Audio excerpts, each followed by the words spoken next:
We're just a couple of friends inside a refrigerator. Friends in the fridge.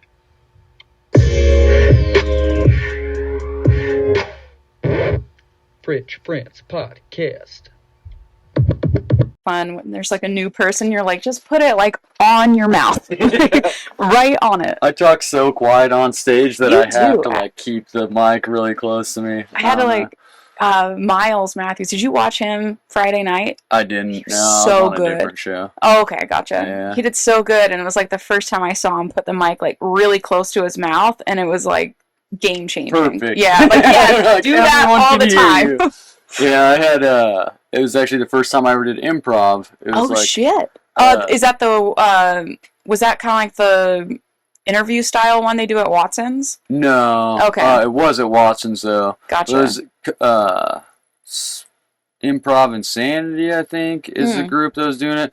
I'm not sure. What'd It you was think? me and Jake Meyer. It was pretty fun. Okay. It was definitely uncomfortable though, but I think that's good for It's like fun. I stand hated up. it. It like brings you like closer to being comfortable on stage without like anything going on. Which Yeah.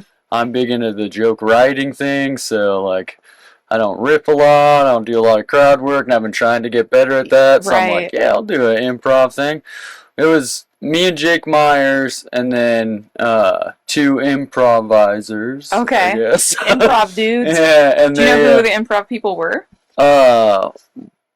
one of them, I forget his name, and then the other one was Daphne, who works at Daphne. Watson's. It had to be Nick Robertson. No, it wasn't. Wasn't Nick? He was sick, homesick. He was Okay. gonna do the show though. He was supposed to. I forget what that guy's name is though. Now I feel bad too, because he like asked me to be a part of their improv thing and like gave me his phone number and stuff. And I was like, yeah, I'm trying to think of who it was. Did he have dark hair, kind of shorter? yeah. Yeah. I was on the drink and debate show with them before 2 times, and I'm just Fuck. I'm fucking I don't know. I'm not very good with names. I'm not either. I've gotten called out for it now a couple of times too. Yeah, where Yeah. people are like, I know you know me. At Mad Sweet even. So one of the bartenders, Paulina, I remember the name now. So she Okay. came over and she was like, Brittany, can I get you anything? And the person I was with was like, oh, that's cool. You like know her name. And Paulina was like, well, she performs here like every week. I see her a lot. And then she asked me the worst question. She goes, do you know my name? Yeah. And I'm sitting here like, shit, there's an audience of people now You have listening. an excuse for that though. Like Oh, man. they don't say her name into the microphone every night when the whole place can hear it. You You still know feel what like I an mean? asshole, though. Like when someone's like, what is my name? And you're like, I've seen you for months. Well, And- I feel like that happens to us though. Yeah. Because they don't do like the my name's this, what's your name thing. Yeah. Because they already know your name. Yeah. And she always hears it all the time. So they skip that part and then they're like, wait, you don't know my name? And you're like, at what point was anyone saying your name, you know? I like But- make it a point now. Like when I see her, I'm like, hello, Paulina. Like I'm like, I do it every time now for no reason. Is that the same bartender that used to work at the lounge and now Yes. she works? Okay. Yeah. See, I did the same exact thing with You her. did shit. So now No, I was like, she was like, oh, hey, good to see you. And I was like, yeah, I thought you worked at the lounge. this is why everyone says comedians are assholes. This right here is why. It's Well, like we're like, I remembered her We're not the because I remember knew names. like her old work, you Yeah. know? And a lot of people didn't know that. I remember her job. Yeah, I don't even drink and I remember the bartender. But I didn't remember her name. I don't know if she remembered mine or not, but I remember saying, remind me of your name, which is like a nice way of saying like I didn't pay attention Like, the last no, I 3-4 remember it. I times just need a met you. reminder of what it Yeah. is. It's just a clue of the whole thing. Yeah, but I guess they're trying to do like a new short game improv. Like there's like Okay. long or short form. Short form. There's like improv, long yeah, form improv and short form. I don't really know. But the short form is like all the games where it has like a prompt and then a prompt like Gotcha. scenes from a hat, that type of Yeah. thing, where it's like as soon as it goes dry, they have another prompt, and he asked me to join that, so I'll be remembering Alright. his name, I At guess. some point. At some point. But they did that like for the beginning of the show, and then me and Jake did 15 minutes each, and then we finished with improv that was supposed to be based on our stand-up, but they did that for like one joke or two jokes, and they're like, you want to play some more improv games? And the crowd was like really into it, so we just did that for the rest of the show. Oh, jeez. Yeah, but so which of the jokes of yours did they act out? Just the like dog jokes. Really? Which I have a lot of different dog jokes, but they kind of just made it into like one thing. Yeah. Yeah. Okay. And I think the crowd was like not yelling out jokes they wanted to be acted out is why they like chose to go to something else. Whatever sort of thing. Yeah. Which, I mean, it was fun. Yeah. But I wish I would have known more improv games, because they're like, hey, you want to play this? And then like Daphne's like, yeah, let's play that. Let's get into it. And then they like start doing it, and they're like, watch us the first time, and then you guys can do it. And it was like, I just learned this like 10 seconds ago from watching you. That's like the same thing as asking the audience to come up, which they did. But it also happened. Jesus. Yeah, I don't know. I feel like doing the improv before and then doing the stand-up like after it made the stand-up like so awful smooth. Really? No, awful. Well, I had the worst experience doing improv and then stand-up right after. It was on a Sunday. Yeah. Was it a Sunday we did that? It was not a very big audience. It was at Watson's. It was their up close and personal show. So improv the first 20. Yeah. So like kind of no, apologies. Interview, panel style interview. It's Eric Cole, Marina Wool, me. And they're interviewing you? Yeah, or all of you guys? All three of us is like panel it's like style. the Tonight Show. Kinda. Yeah. Sure, if Except the Tonight for like Show is 15 like people. But like we're all sitting there, we get our interview questions, and they're like, okay, let's do improv now. So the improv people go out and do that, and then it was stand-up time, so I went out to go do my 10 minutes, and the worst part was like, I mean, like the improv people, they did their best, right? But there were like maybe 10 people in the audience, you know, like just not a lot of sound in general. And so That's I'm like, rough for like all performances. It's the worst for everyone. Improv is like they really rely on the audience for most of their shit. Desperately. And so then they were like, all right, that didn't work. Go team. And I go out there and I start with a 9/11 joke just to ease into it. And then it just kind of went down from there. Well, if the improv didn't go good at the beginning of the show, then you're kind of like, save the day. But no, it was very much like are we all just going to bomb right now? Okay, cool. Got it. See, there's like 60 people who pre-bought tickets to that one, and then there's more people who came. So it was that like would be a good time. It was pretty full. That would be especially for Watson's, and I was like, okay, this will be cool. And the reason I thought the stand-up went so smooth, because we did have a little bit of problems. I know Jake had some problems during his set with, once you do improv, the audience thinks they can just yell shit. Oh, shit. So, like, that's a weird thing. But the reason I thought it went smooth is because I'm super uncomfortable with the improv thing. So once I was done doing that, and then I'm like, oh, I already made you laugh with, like, shaky stuff I was just making up on the spot.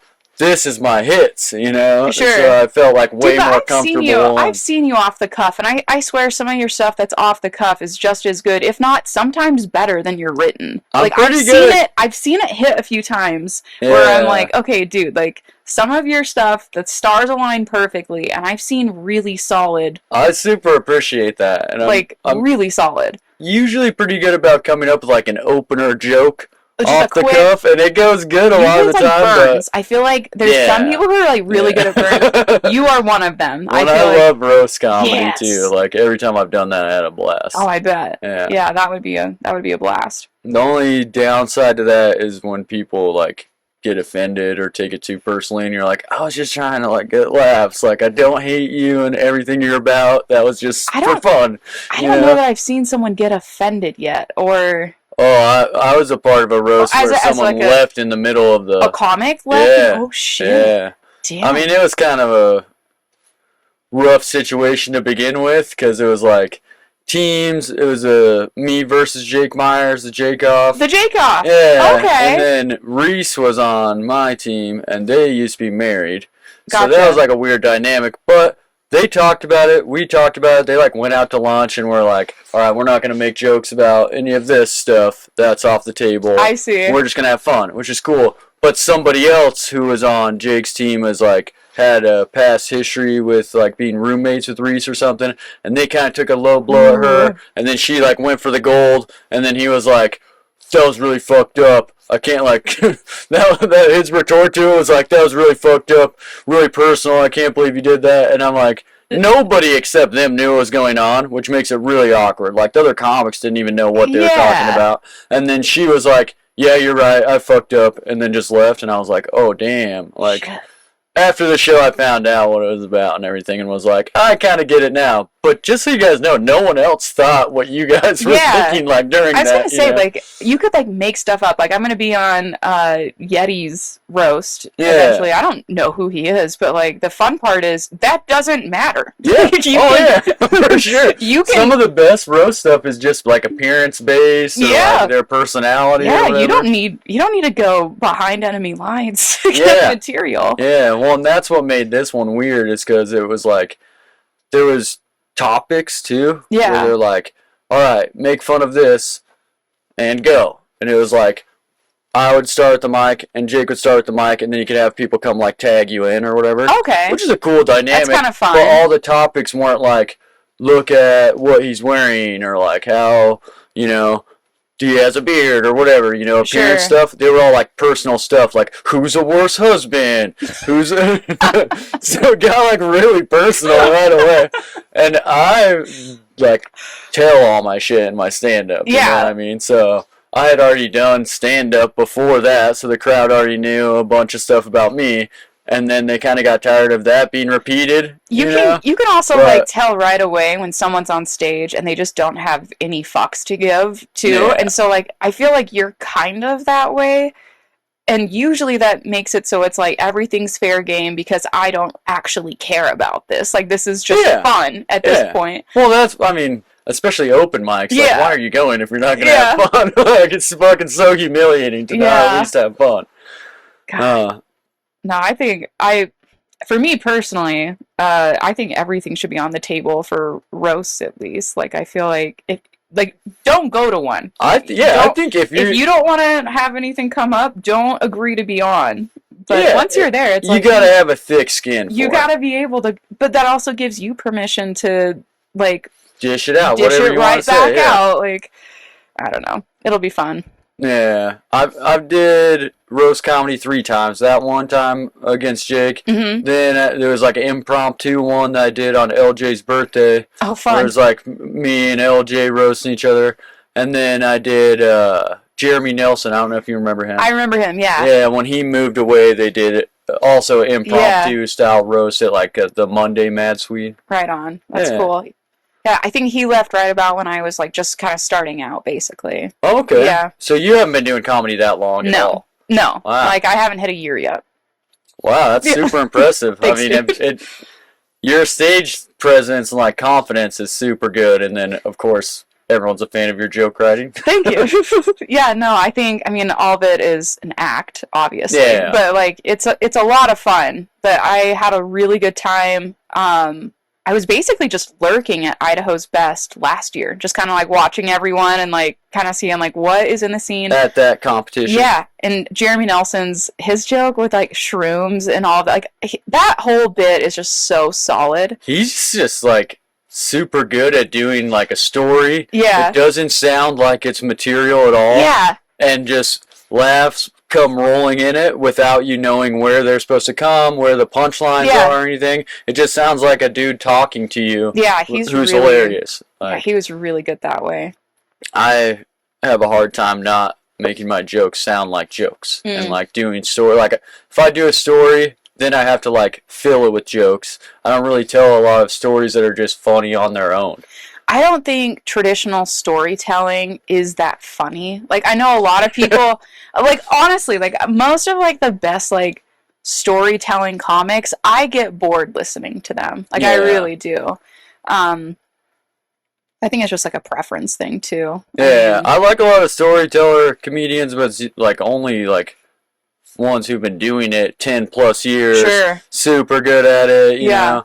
But you can also kind of predict where, like, especially once you start doing the writing side of it, you can predict where they're like pumping jokes into the story to like keep you engaged in it. Well, and then like you add like physical comedy in with it. Like I really like Eliza Schlesinger. Schlesinger, I always mess up her last name. I think everyone does. I never want to host. She goes by Eliza S now for a reason. But yeah, like I really like how she'll tell a story, and obviously there's punch up and there's jokes and all of that. But then she'll even bring in her improv background and like motions, body movement. She does voices. She does, like all of it's there.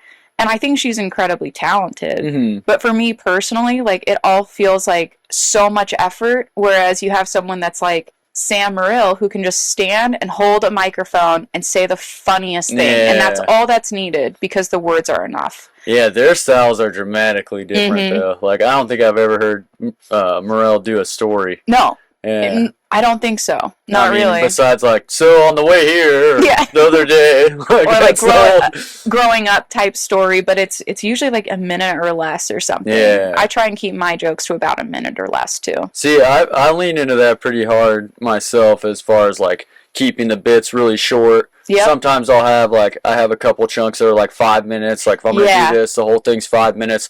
But it's not 5 minutes of one story, really. Right. It's a bunch of jokes, like, stuffed into that 5 minutes, but it doesn't really make sense as one-liners or couple-line setups. There's like a thread, basically, that you kind of, like, carry through. Yeah, when I feel like that goes back to the, like, improv thing, is, like, I'm not super comfortable with that, but I know I can write good jokes. Not everyone's going to laugh at your jokes. Right. But if you have so many of them in there, it's like, oh, you didn't like that one? Here's another one. Here's another one. That's true. And then you don't have to worry about, like, any, like, pauses in it or anything, because it's like, if that joke only hit, like, so hard, the next one's, the next laugh's in 15 seconds. So it'll start bringing it back up unless I just completely lost them, and then fuck it, right? And then I'm finishing this anyways. I'm still telling these jokes. You still do the pauses? Like, Yeah. Obsessively drink in between each failed joke. Yeah. Hey, some people have bits about that. This is true. So how long have you been doing comedy? I know you said it hasn't been that long, but I'll hit 1 year at the end of April. Oh, okay. Yeah. So that's coming right up. That's coming up. Yeah. Well, I see you on tons of shows. You're on Bad Parents show with me. Bad Parents show. That was fun. Yeah, that was a lot of fun. I had a lot of fun with that. It was like a last minute ask, so I didn't think I was going to be on it, and I was super stoked to do it. That was fun.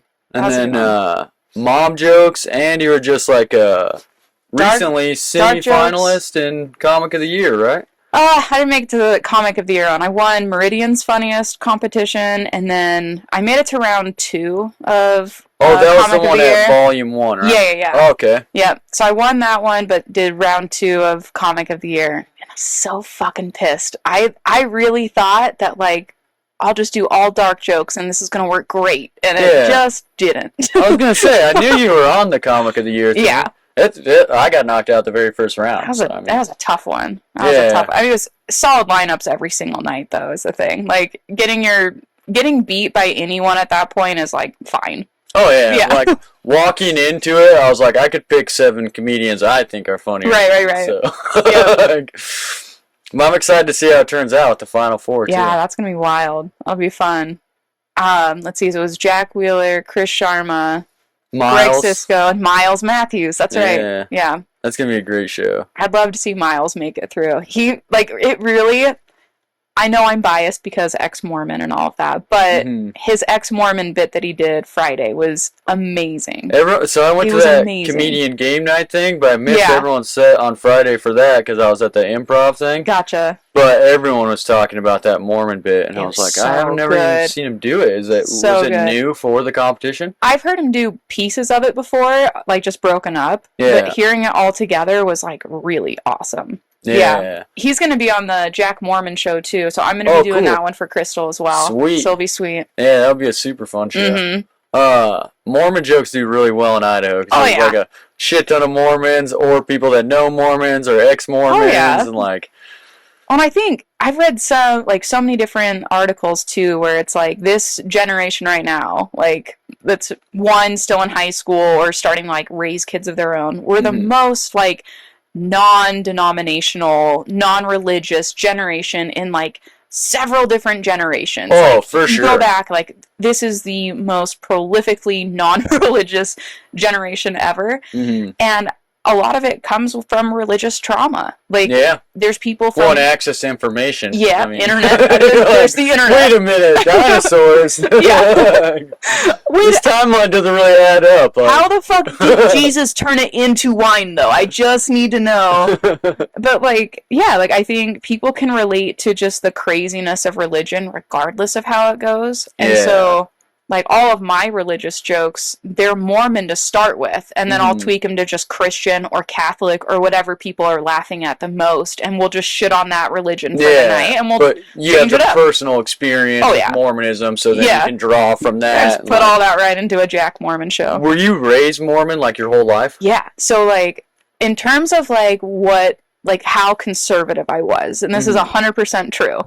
Not only was I raised, like, baptized, all that Mormon, but I was, like, married in the temple. Like, I was, like, up there. You followed all the rules. All of it. I was doing 20% tithing at one point. Wow. Oh, yeah. Like, I taught little children. You've seen me now. You've seen my comedy. I was, like, part of, like, helping bring up little children in the church and stuff. Like, wow.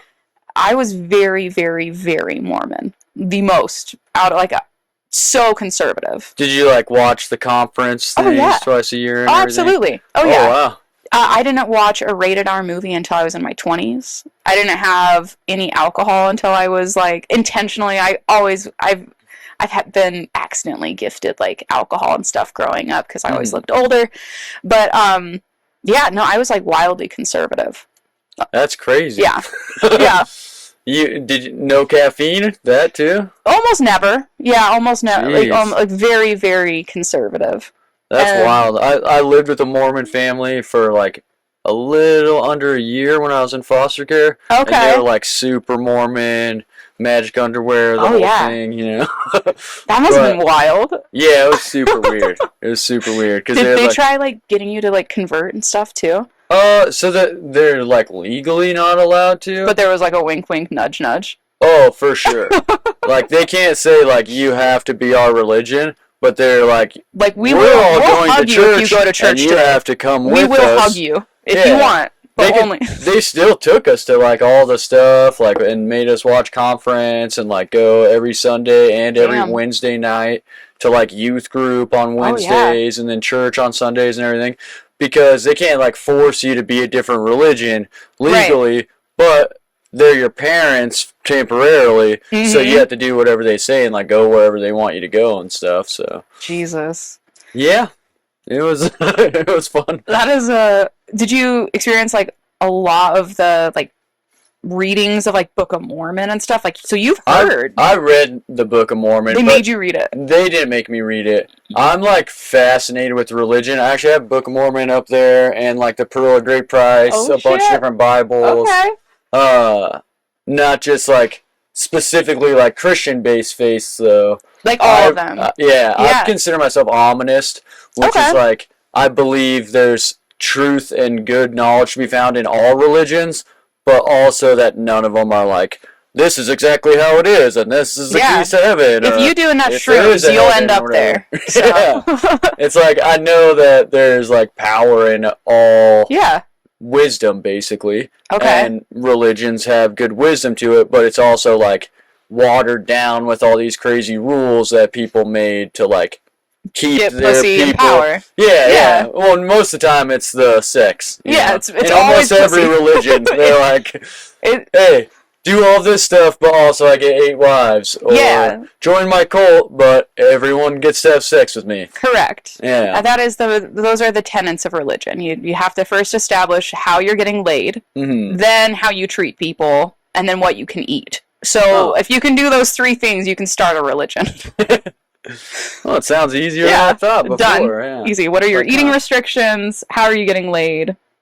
How am I supposed to treat people? Done. I think that it's interesting seeing so many young people just like not interested at all in any type of religion. I love it so much. like my son, so he's 6, and we've had this like running joke for years now. Like we'll drive by a church, I'm like, hey buddy, how about instead of like us going like to the Y, or like let's not do the play date, let's just go to church for a little bit. And he'll be like, I don't want to go to church. It started off as like a joke years ago, and now it's gotten to the point where my son will be like, he'll see a church and be like, look how stupid. And then I have to walk it back now and be like, no, like we respect everyone. I'm like raising like the opposite of a bigot now. Like, like this kid is gonna like haze Christians growing up. Man. So yeah, it's a balancing act for sure, but definitely. Yeah, I kind of try to like keep my kids open to like, hey, you decide whatever you want to do. Yeah. But I'll never like force them to go to church. Yeah. Or like my mom is Wiccan. Oh, dope. Yeah, so she like always practiced magic growing up and was like a part of a coven and a priestess and everything. Amazing. Yeah, but also, even though it's like an alternative religion, I still wouldn't be like, I'm going to teach my kids that this is what you do. Yeah. You know, because I'm like, you can decide for yourself. I'll teach you different things that I've learned and tell it to you under the same umbrella as like the Odyssey and the Iliad. Right. It's like, this is all like mythology, and this there might be good wisdom from it. Yeah. Like just kind of presenting it that way. I think that is the game changer for kids. Yeah. Teach it as like, this is a story that some people believe in, or they just like. You know, or they just like the story. Well, some people just want to be part of the group or like part of the club. Yeah. You know? Yeah. And I know a lot of people rely on religion as like a barometer for the community, you know, usually. Where they're like, our community's good because we're all Protestant or whatever. Yeah. They meet with each other on Sundays for church or for youth group or like Bible studies, and then it like brings the community together. Yeah. I respect that, but I think you can do it in a lot of ways besides just that. You know what I mean? Like, but like that concerns me because that same level of trust that we put into something, like, does it really matter? Like, there was this poll they released that still the majority of Americans would not vote for a president if they weren't Christian. Oh, yeah. Why? Like, at what point?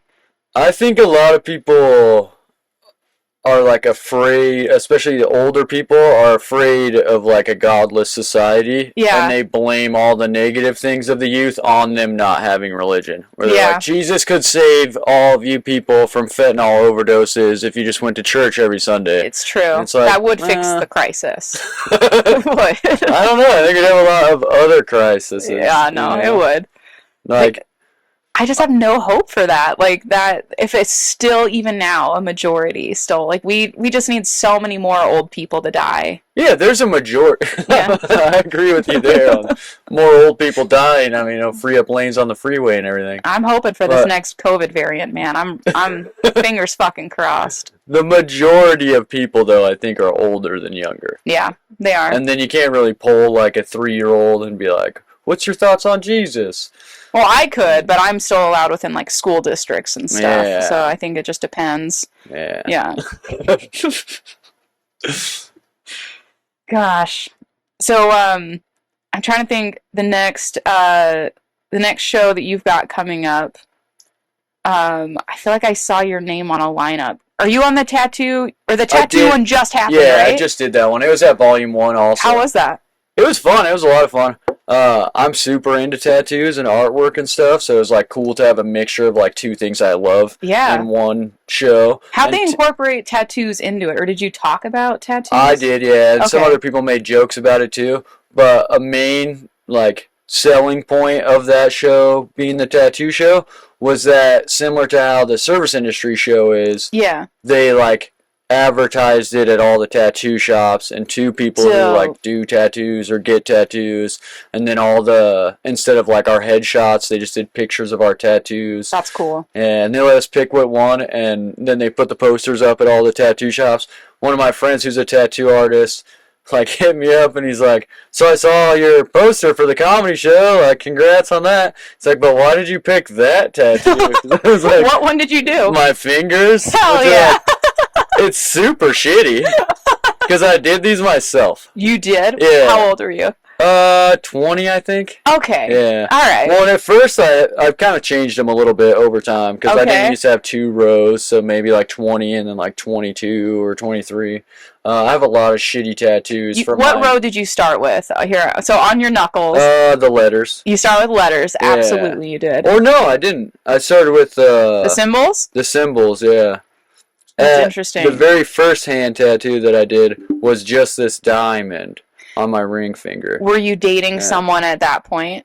The same woman that I'm with right now. We were married at the time still, too. But I was doing, like, commercial construction, so I could never wear my ring. Mm-hmm. And so I was like, oh, this will be a cool way to, like, always have it on me without having it on me. And then over time, I was like, well, I already got hand tattoos. I might as well get more. Finish it off. Yeah, so then I did these ones, which is like the rest of the suits for a deck of cards. Yeah. Which I thought was cool because it's like a different kind of diamond, but it still like goes together. And then I was like, that looks weird. It's just this one. Did all those ones, and I was like, I need some letters on there. That's how they say it goes. Like you do one, and then the rest come. I got this one tattoo, and I actually paid for a design from an artist that I really love. I've got it ready to go. I'm just such a pussy. It's like a blackout tattoo. Did that one hurt a lot? This one killed. What? I know. I'm such a wimp. But I have this other one that I've designed. It's a half sleeve, and I just like can't bring myself to do it. I have bids. I have all of it ready to go. That's not a bad spot, but I mean, if this hurt you a lot, like, yeah. I mean, no, I think I did this one myself too, and it's like in the same spot. I'm like trying to decide, like, how addictive is heroin? If I did heroin one time right before a tattoo, and I just wake up with it, be a done deal. I hear it's like pretty hard to get heroin now. Is it? Yeah, because fentanyl is like real big. Should there start with fentanyl, or yeah, that's what everyone's doing. It's just easier that way. Well, and it's like way more bang for your buck. Yeah. Well, I just need the one time. Yeah. So you just need like a little pitch. Well, I guess it depends. If it's like a multiple session sort of thing, I don't know. Well, if you just tell them going into it, be like, hey, I'm going to pass out for like 11 hours. Just probably going to shit myself a little bit. It's fine. Just sweep up.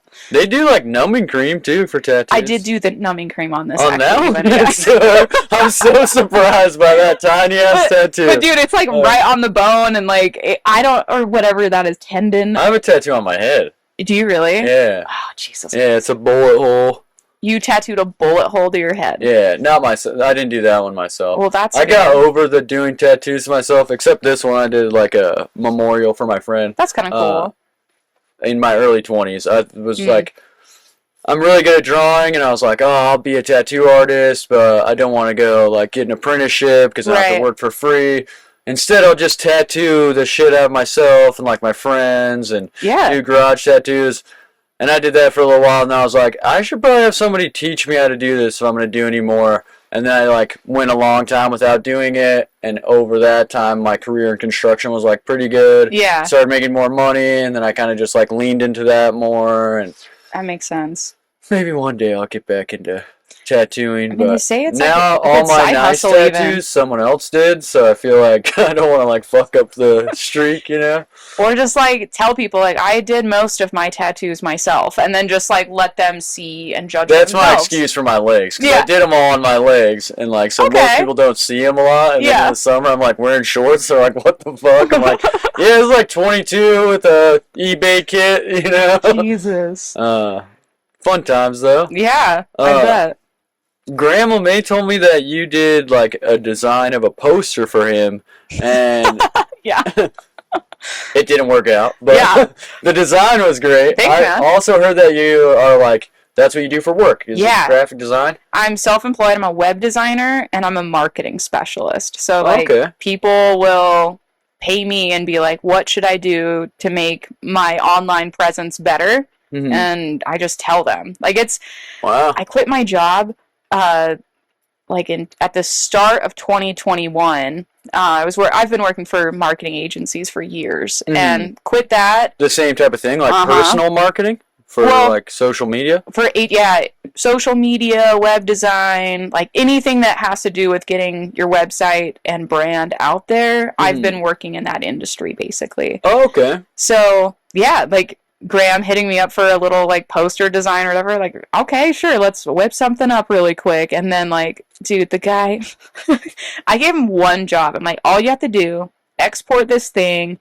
Just make sure you like swap out the text. I just like put like blah blah blah in place of where he would put like what the prize is. Scrolling through Instagram, see my design, and then I see like Graham didn't swap it out to be like the grand prize, and it still says blah blah blah big fat Visa card. Like, message him right away, like, dude, you were supposed like you. That's the only part you had to contribute to this. Like, put the information you didn't give me in that the box I provided that for you. That literally everyone wants to know. Should I enter this competition? What's in it for me? Nope. But yeah. That competition, like, killed our Wednesday open mic. Yeah. That sucks. Well, it's kind of heading that way anyway, I think. The new owners, it was, like, kind of split between them. Mm-hmm. Whether or not they wanted to keep doing comedy and didn't from the beginning. I mean, I get it. If it's not bringing money, like no one was going to that Wednesday. No one. Well, and it's not exactly an awesome location in general to like the parking's kind of weird, the location's kind of odd, like in general. Yeah. It would be hard to like be like, hey, I'm gonna meet up with 4 friends. We won't all fit in the parking lot, but we'll meet there and like cross our fingers. We get it, like, I don't know. Park behind the store at McDonald's or something.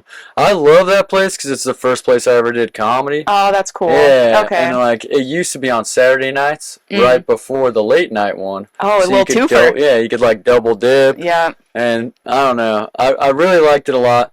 I still like the establishment or whatever. Sure. But I'm definitely disappointed that we don't do comedy there anymore. I don't know what it's going to be like because, I mean, I know Kava still has, they have their open mic sometimes. Yeah. I don't know that Volume 1 will do. I don't think so. I don't know. Like, it has to. The show there was really cool. Oh, I went to that competition once, just as an audience member. I mean, they pack it out. At the competition, the one night that I went, no one was there. Oh, well, if it was the night that Snoop Dogg was in town, then absolutely. It was. Yeah, that would be the time. Yeah, there was no audience there. No one was there. I went to the Snoop Dogg concert later that night, even. Like, I was like, can I perform first and then fuck off out of here? Like, I don't really... Anyways. But no, like, for their actual, like, real shows, they'll have their wine nights they'll bring up there. Like, they can... Yeah, there's tons of people. That could be a cool spot. It had, like... a full bar, but when they noticed there was a ton of people, they started doing cocktail waitresses too, so people didn't have to like get up, walk in front of the stage, any of that stuff. That's what I'm saying. Like, if there was a place, they didn't have to.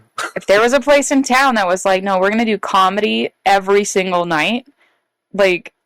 Well, Wise Guys is supposed to be opening a location here. I know it. So that should be comedy every night. I hope so. Yeah. That's going to be rad. They might only have, like, big names coming in on Friday, Saturday type thing. Yeah. But their whole business is comedy, so they're not going to do, like, what every other venue that we have right now does, where they're like, tonight we're doing comedy. Trivia night. Tomorrow's karaoke. The next day, dinner and a movie or whatever. Yep.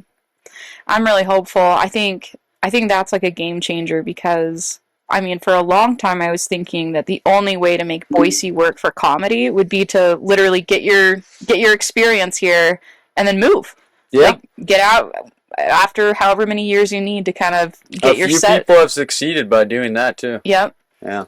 But I think with Wise Guys coming, I really do think that makes Boise somewhere that you could say, no, like I got my start and everything here and it was enough. I got my experience here. Yeah, you don't have to move away to be a professional comedian. Yep. Yeah, because right now even like the people who get booked the most and even do like road gigs and stuff, there's no way that you can make enough money to only do comedy in Boise. There's not enough venues. Not the enough venues yet. don't pay enough. Yeah. But the cool thing about Wise Guys is if you get past there, it's not like getting past at one of these other venues because it's a franchise. Correct. Yeah, so then you can do all the Wise Guys as soon as you get past there, and you get introduced better to interfacing. Yeah. Touring comedians coming in there all the time, and if you do a good set, they could be like, oh, you want to do this next show with me? Just keep doing good. Yep. It's a way in. Yep. That's my hope too. Plus, we get to see like way better comedy shows. Yeah. They only have like decent comedians or arena comedians in Boise. Right. That's like, there's no middle ground. There's no like, every Friday we have a show for $30. It's like $300 or local bar. Yeah. You know? Which is rough. It's I know. rough. I drove all the way to Salt Lake to see a Wise Guys show before. Did you really? Yeah. Who'd you go see? Mark Norman, Ari Shaffir, Shane Gillis. It was like Ari and Friends. Yeah. It was like $30 to see 5 killer comedians. Did you see Ari's latest, Jew? Yeah. Oh my God. Yeah, it's so good. So good. Yeah, I'm a fan of Ari's. I like the dark jokes and like the I don't care what you think about what I'm gonna say. Like, I really like that. Yeah, me too. Yeah. I could tell from your stand-up that you're like, I'm not shy. I'm all done pretending I don't think things, because that's what Mormonism was all about. I spent my whole life really tiptoeing around those boundaries. So I think once I was done with all of them, I don't have any left at this point. So yeah. That's kind of how I'm approaching it. That's gotta be kind of enlightening, though, too. Like, growing up with, like, all these, like, crazy rules and restrictions on you, and then one day just being like, I'm not doing this anymore. I'm done. Like, completely. Like, I think that's actually the craziest thing, is I still have to, like, meet up with people that I haven't seen in, like, 5 years. You know, 6 years. And when I do meet up with them, like, I'm not like a the same dress and a bonnet. Yeah, exactly. You know, Margie. Yeah, glad you're still. Well, your sister wives.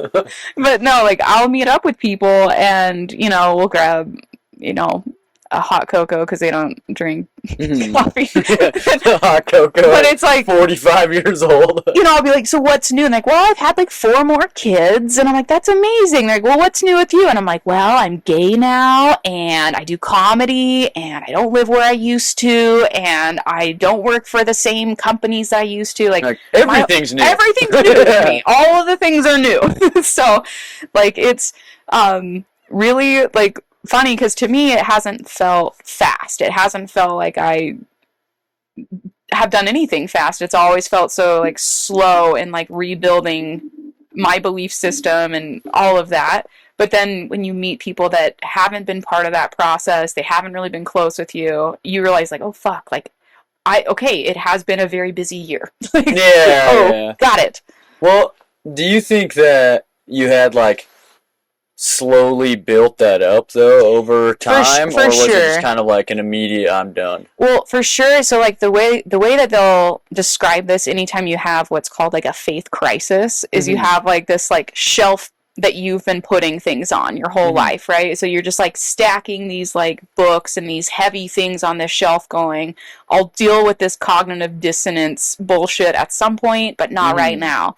But eventually that shelf gives out and you have to address the mess on the floor. Yeah. And so like definitely there were so many things even when I was a kid that I was like, that's weird. And then like you just forget about it and move on. Yeah. And I think a lot of people have different things that break that shelf. But for me personally, I think the huge breaking point was just going like, holy shit, this is my life. This is what they want. They want this really controlled person pumping out babies and living in this very quiet bubble the rest of their life, and realizing like, dude, I'm only in my 20s. That's bullshit. Like I have having like some of the rules that Mormonism and a lot of other religions have, where it's like, if you're this type of person, just pretend you're not that. Yeah. Like, you're not, that's not going to be successful forever.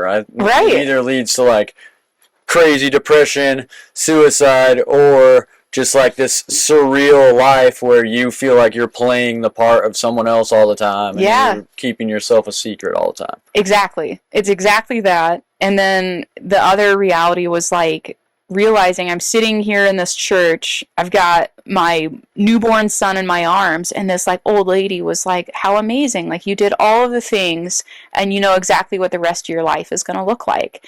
And I was like, terrified. Like I'm like holding my infant son and like looking at this perfect creature, and I'm just like, this is fantastic. But I know that I can do so much more and make so much more for him by being more than this. You know, teach him so much more. That there's like a lot more to life than just get all of your ducks in a row. Once they're in a row, keep them from getting out of that row. And that's it. Just wait to die. Just keep doing it. And when you're dead, now you're done. Like no. And so I think for me, it was that wake up call that I really needed. Yeah, I'm super scared of like a boring life. Yeah. You know, where you're just like, every day's the same.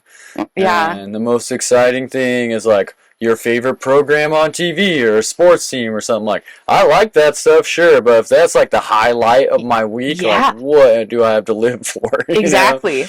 Exactly. Or like, there were legitimately some people like at church that would be like, the highlight of my week is like getting to see everyone after church in the lobby. And I remember thinking like, that's not me. I cannot wait to get home and not be around these people. Like that's, Well, part of that's probably because you didn't feel like yourself around those people. That was a factor. You're like, I gotta get away from them so I can be me, but then I'm not with all my friends, so maybe I need some new friends. Yeah, but some people, I mean, and I'm glad that for some people that's what they want. Cool, live your life, do your thing. But usually the issue is when you're forcing it on other people. Mm-hmm. So well, I think that's why there's such a dramatic change in religion, is because people aren't accepting like the next generation forcing things on the younger generation near as much, because you can clearly point at different things like that have happened. As a young kid,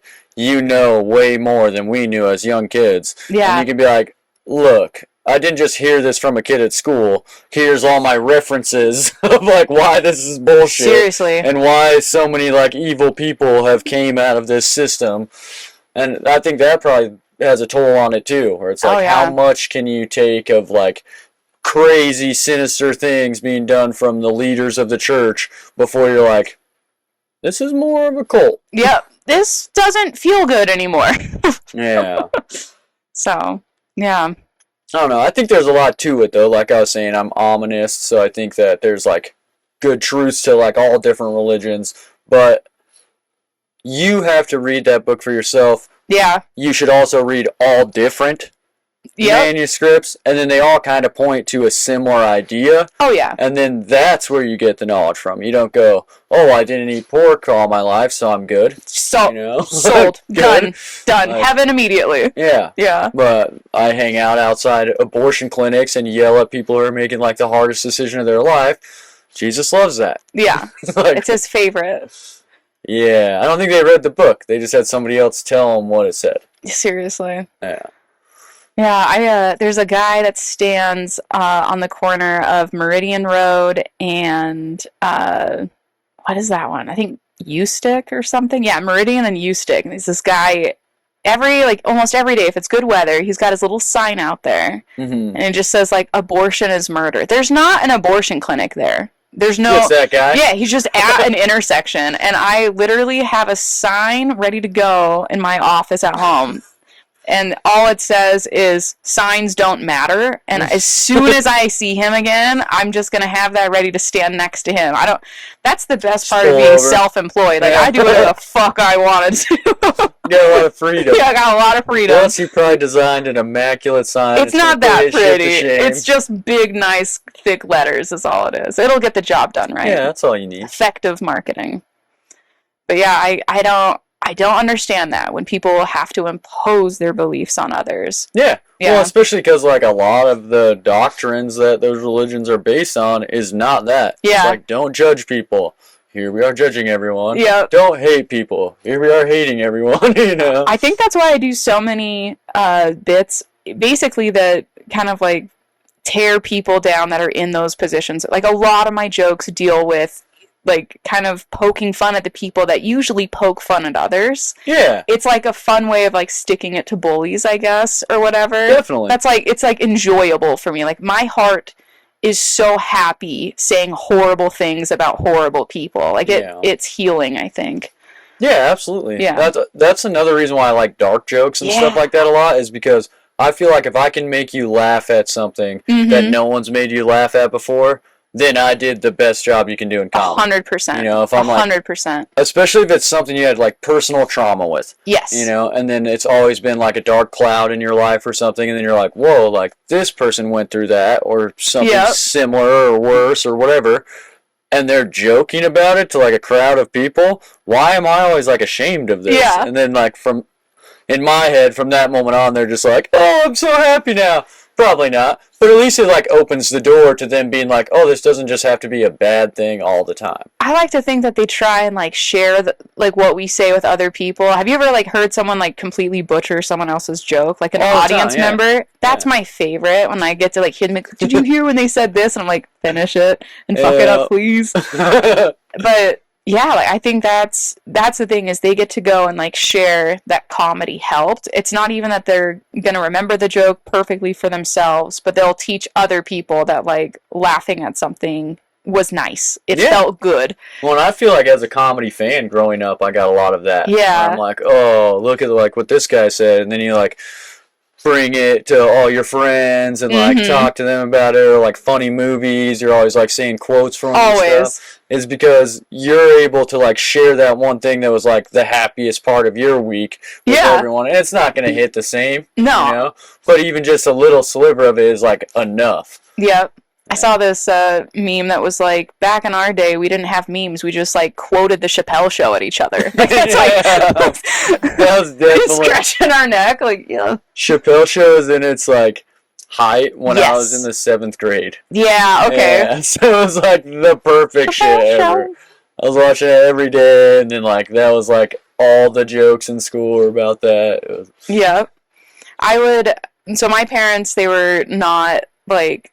My parents thought they were really strict, and they thought that they had like a really good handle on like keeping us like sheltered. And I think they definitely did good up until a couple of things. Like they weren't very good at understanding like what shows were and weren't appropriate for kids, because they didn't watch a lot of the stuff that like we would try to. Yeah. So late at night, I would sneak down to my basement and I would watch HBO specials when I was like 7 or something. Like I'd be like, I remember watching Sarah Silverman when I was like a tiny ass kid. Gilbert Gottfried. I have definitely, I can see how like I would have been shaped as like a young kid.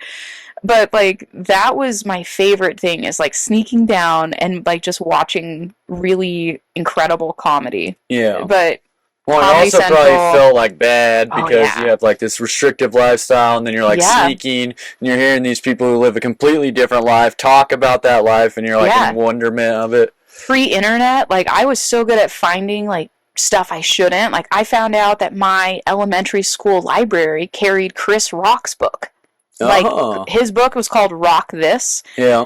I remember, I think just for fun, I had, like, that pack of colorful highlighters they make you buy at the beginning of the year. And I just went through and, like, because I'm OCD, too, I'd, like, color coordinate each fuck with, like, the pink highlighter and shit with the yellow. And, like, for the record, I never highlighted the N-word. I just want to make that clear. Even as a kid, I was woke as shit. Well, I know. I mean, if you're highlighting all the other ones, aren't you kind of leaving that one out? No, because I knew even then, like, nope, that's not a word for me to highlight. Skip right over.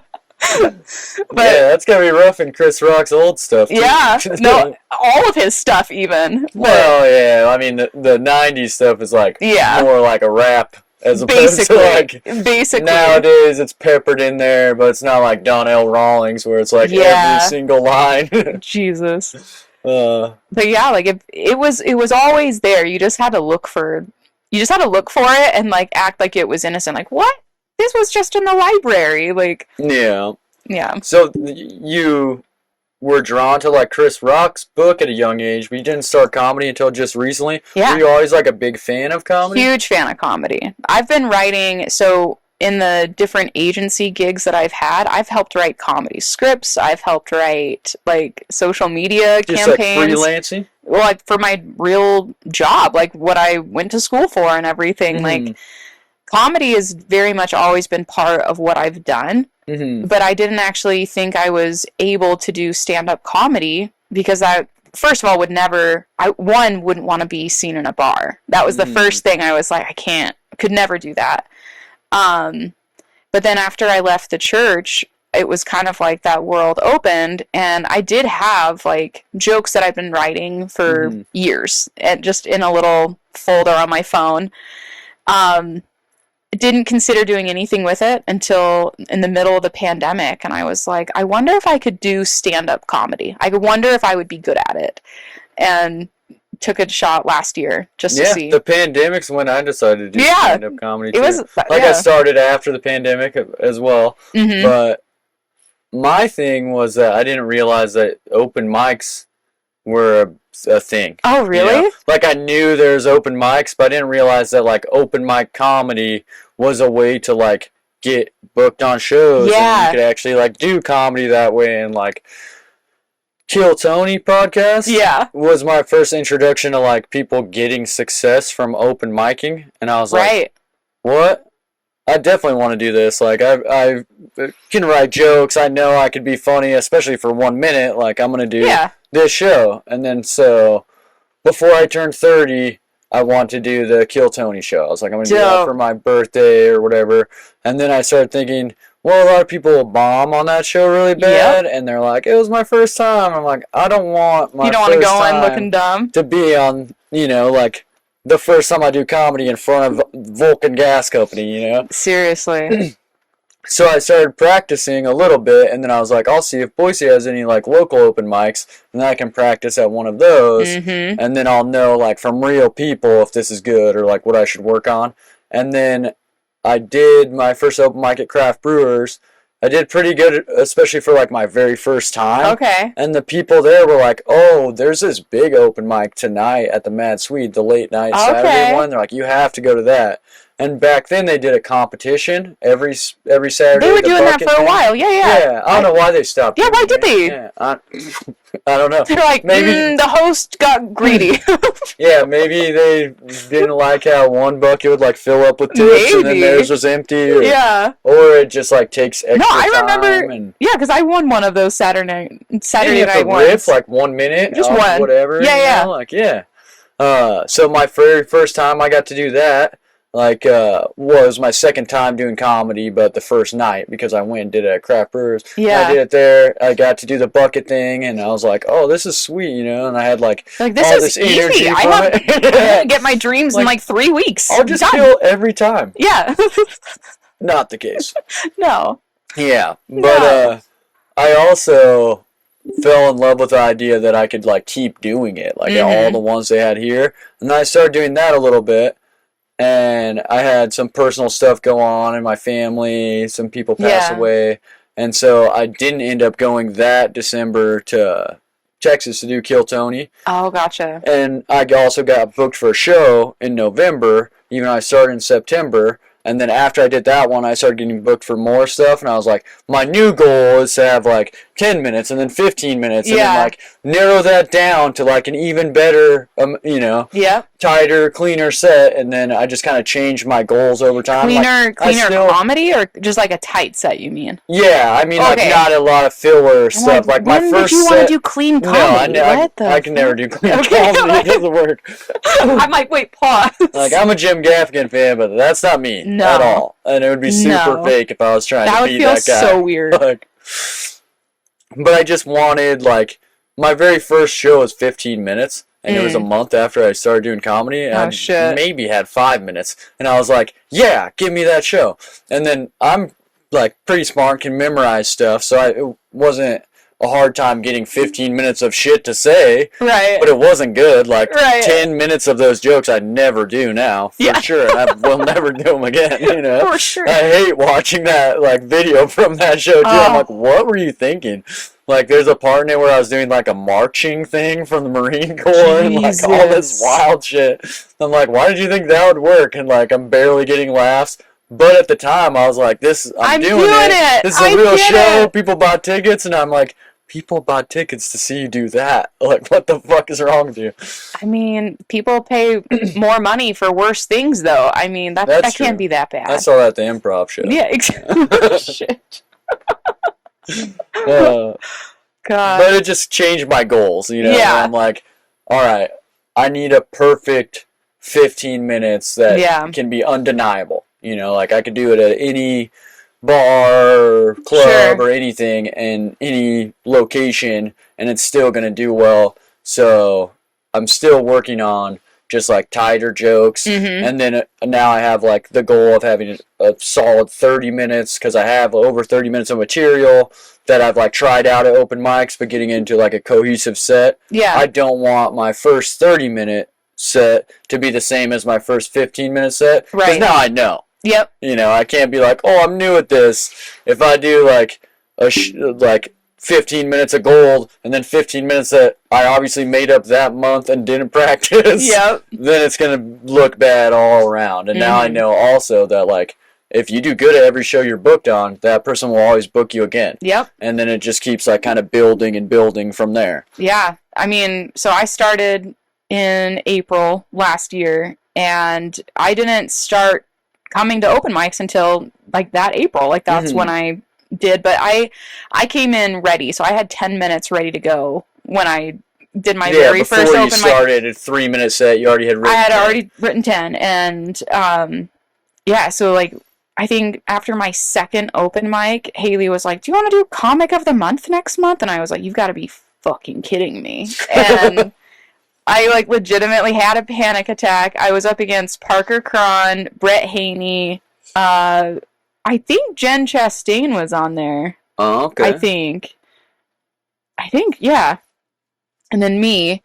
And I remember just thinking, like, this is insane. Like, this can't be, surely, you know, they're only asking me because, like, everyone's out of town and it's summer. Yeah, I don't know. It's not because I'm so funny after 1 month. Yeah, well, because everything that you read you had to have read stuff going into it too. That like, expect to be awful. I'm addicted to podcasts too. Yeah. So like I said, like Kill Tony is the thing that like introduced me to knowing there's like a possibility in the open mic scene of like becoming successful at it. So like I've been listening to podcasts and watching podcasts for years, and then I'm obsessed with like stand-up specials and then those people's life stories, and so like I know that even like Richard Pryor bombed. Yeah. You know? And they still do. Like that's the other thing is well-known people still absolutely bomb, but we have to work out the jokes. Yeah.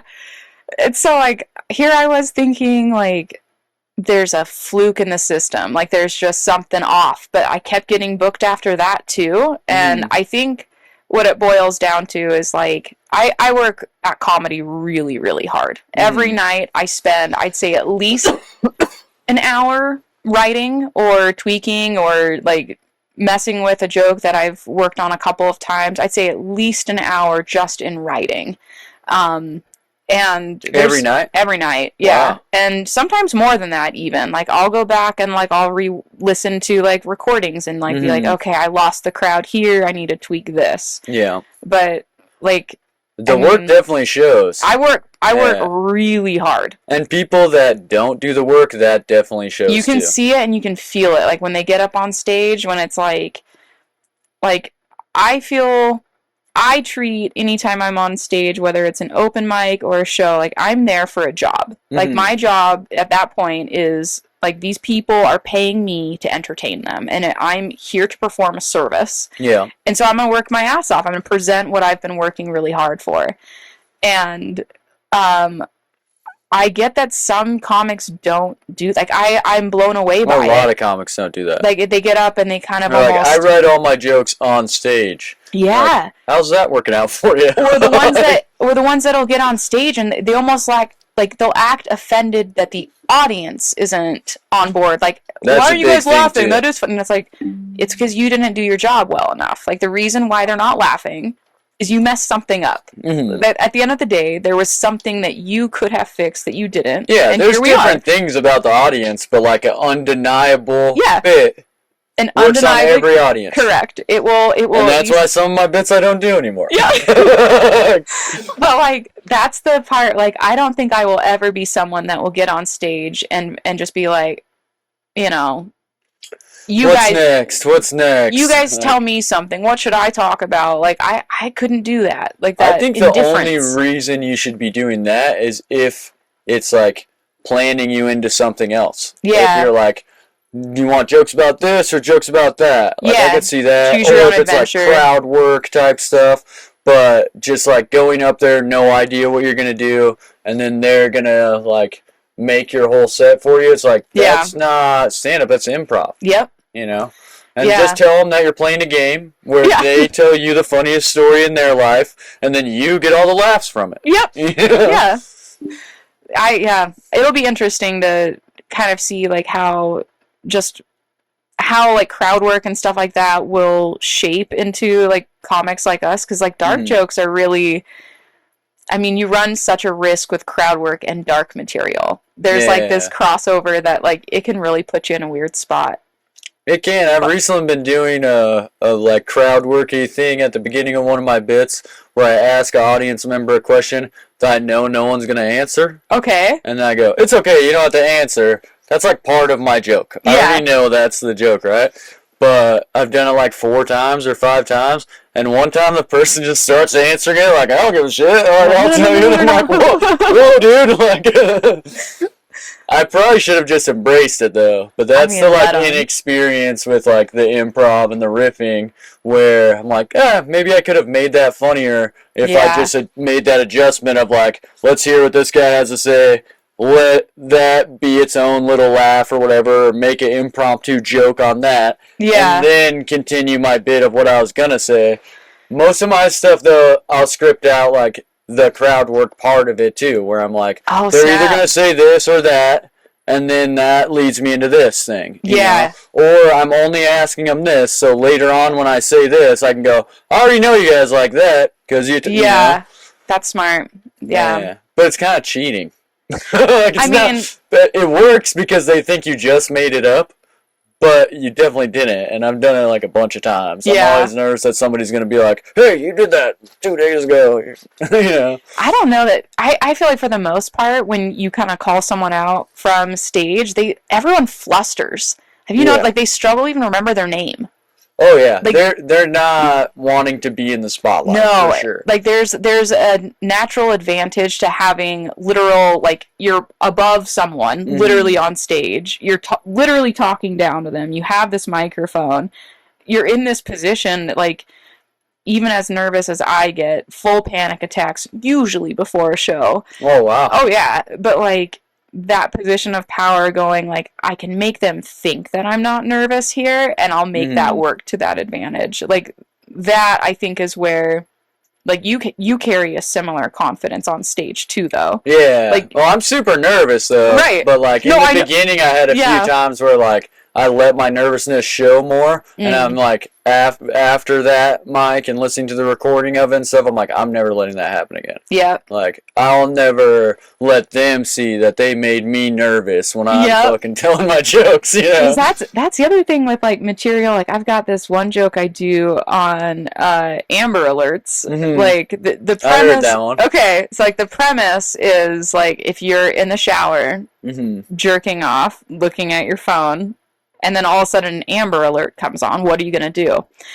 So that joke isn't funny if you're nervous. Like, that joke is... They're like, what is she going to do? It's like, someone's like, wait, she has a child? Like, is that allowed? Like, you have to be so confident saying dark shit, or else it is uncomfortable for everybody. Yeah, definitely. One, people feed off other people's energy big time. Big time. And so they can tell, like, when you're not having a good time, or when you're nervous, or, like, uncomfortable, it's hard to watch that. And, like, when you ever see somebody, like, struggling, especially if they're struggling and bombing, you're like, I gotta leave the room. For real. I don't think anything's gonna be funny. Yeah. If I have to listen to the rest of this, it's gonna fuck my shit up. Yeah, I have vicarious diarrhea for some local comics sometimes. Like, I'm like, oh, God, that is painful to just experience. I think it's kind of, like, becoming a better scene, though. I mean, I haven't been in it that long.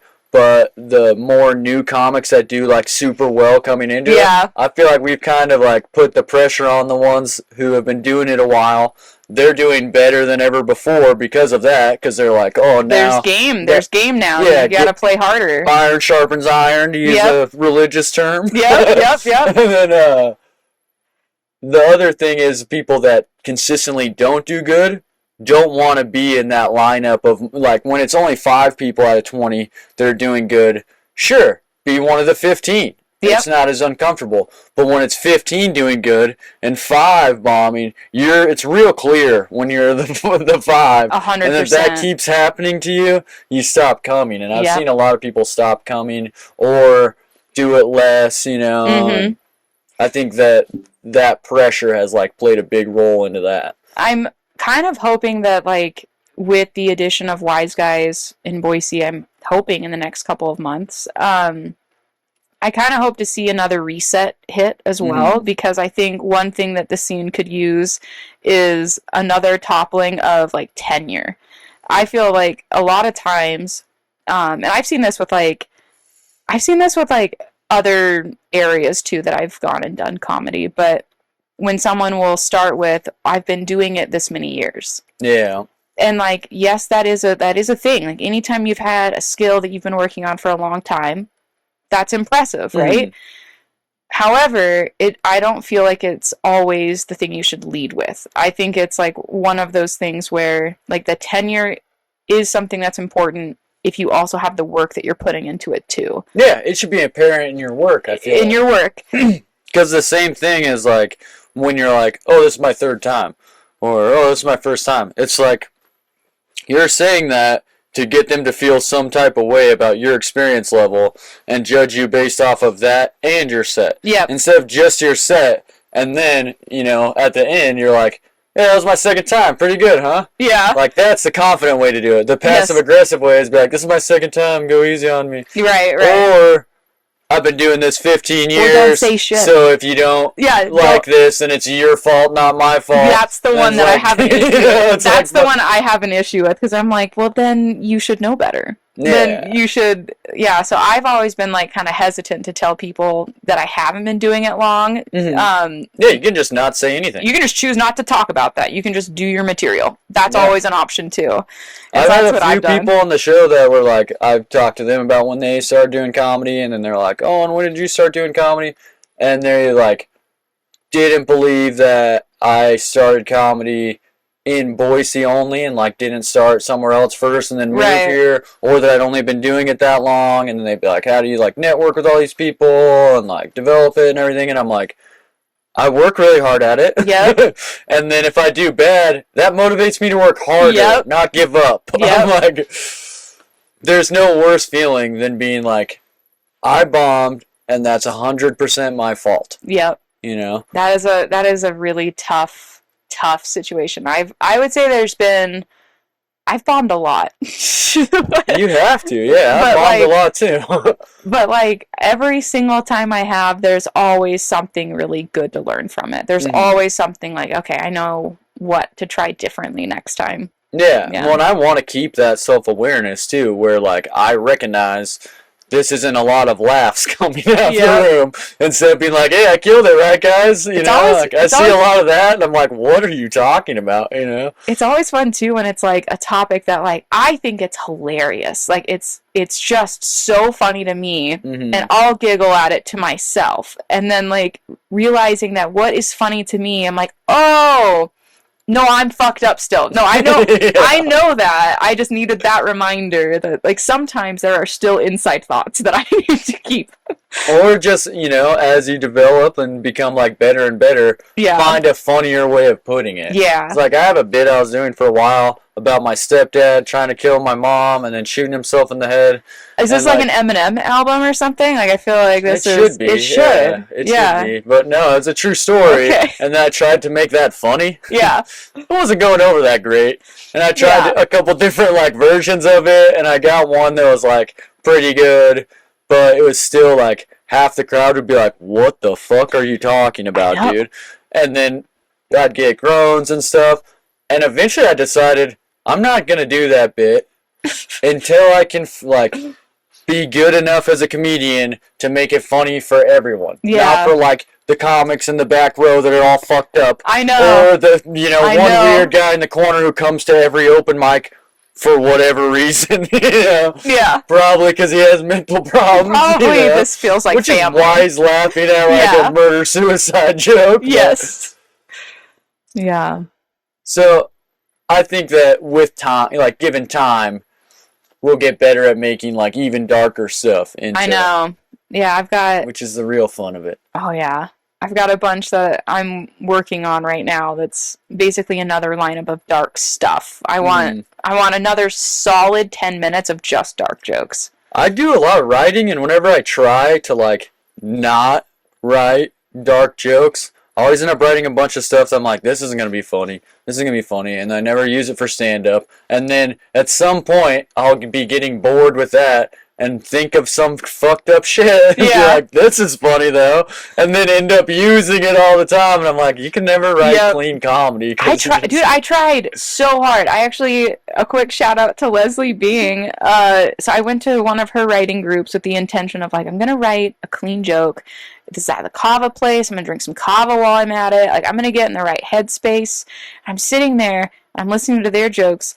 And, like, all I'm doing is I'm listening to them and coming up with ways how to make them dirty. And it's like, I'm not good at this. Like, I don't think I will ever be someone that can actually write clean. We good? Yeah, okay, I was just seeing how much time we'd gone because it's been, like, quite a while. And wasn't sure if we were running short or long. You tell me. It's been an hour, 15 minutes so far. Okay, you tell me if we're good then. Yeah, we're good whenever. All right. I always want to give an opportunity to my guests to, like, plug all of their stuff, though. Sure. Social media, websites, upcoming shows, any of that stuff. But this show is not coming out till February. That Probably works. The first week, maybe the second week of February. Gotcha. Okay, so then for that one, let me check my show lineup here really fast. Oh, let's start later. Jesus.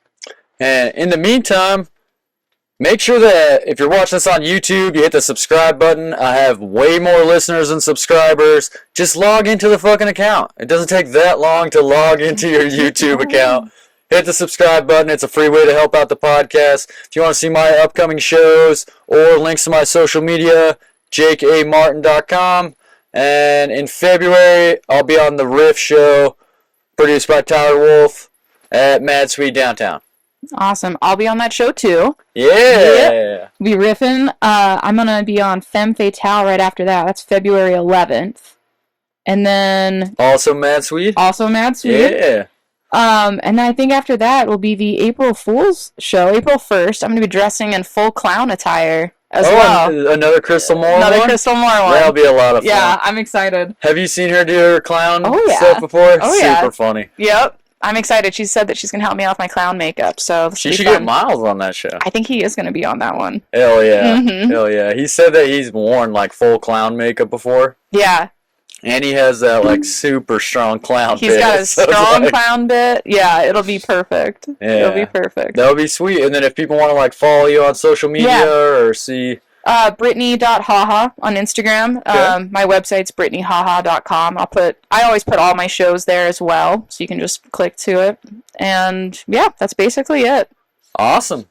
Well, I appreciate you being on the show. Thanks for having me. Thank you to everyone who listened.